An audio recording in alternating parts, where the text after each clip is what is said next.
Bubuo ang Bohol LGU ng regulatory body para wala nang istrukturang itatayo malapit sa Chocolate Hills.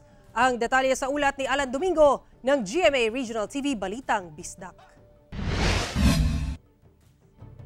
Upang masiguro na wala nang itatayong istruktura sa lugar ng protected area, paigtingin ng lokal na pamahalaan ang kanilang pagbabantay. Sa opisyal na pahayag ng DENR, ipinaliwanag ng ahensya na sa ilalim ng 1997 Presidential Proclamation, kinilala ang mga karapatan ng property owners na nakakuha ng titulo sa lupang nasasakop sa Chocolate Hills bago ito may deklarang protected area.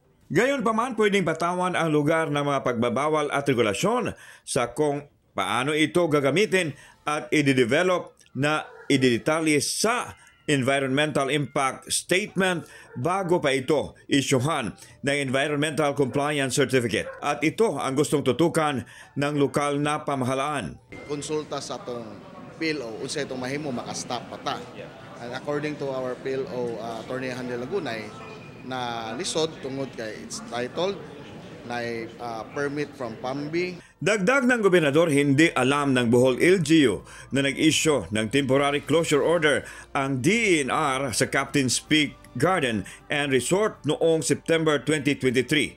Bukas naman ang Bohol LGU sa pagpasok ng Senado sa isyu. Maahibaw ang mga tao sa tinuod o maabot na sa Senate, at least unsay lapses pod sa tagad DENR. Simula kahapon, temporaryong inhinto ng Captain's Peak Garden and Resort ang kanilang operasyon. Wala mo na problema na mo, wala ni isisi. Pisod lagi ning ignorante kay taba. Record na ignorante kayo nga kanang magkuan og business mo na nay lesson to learn. So atay mahimo ato dyan ang paningkamutan nga i-comply. Mula sa GMA Regional TV Balitang Bisdak, Alan Domingo nagbabalita para sa GMA Integrated News.